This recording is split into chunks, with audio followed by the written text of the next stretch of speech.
మా ఇంట్లో fire balls వచ్చాయి. పూలు మే ఫ్లవర్స్ అని కూడా అంటారు. ఎంత బాగున్నాయో చూడండి. మామూలుగా మేలో రావాలి, నాకు జూన్లో వచ్చాయి. ఎంత బాగున్నాయో.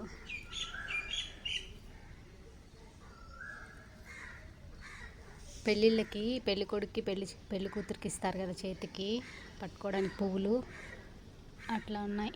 కానీ ఇవి కోస్తే కాసేపే ఉంటాయి. అదే ఇలా వదిలేస్తే ఒక నెలంతా అలానే ఉంటాయి. అంత బాగున్నాయో. దగ్గర నుంచి చూస్తే ఇంకా బాగున్నాయి వీడియోలో కంటే కూడా. పూలు అయిపోయాక ఆకులు వస్తాయి, అవి కూడా బుషీగా బాగుంటాయి, క్రోటన్స్ లాగా. అవి అయిపోతే ఇంకా 6 నెలలు ఏమీ కనపడదు, చెట్టే లేదనిపిస్తుంది. తర్వాత సీజన్ వస్తే అదే వచ్చేస్తుంది.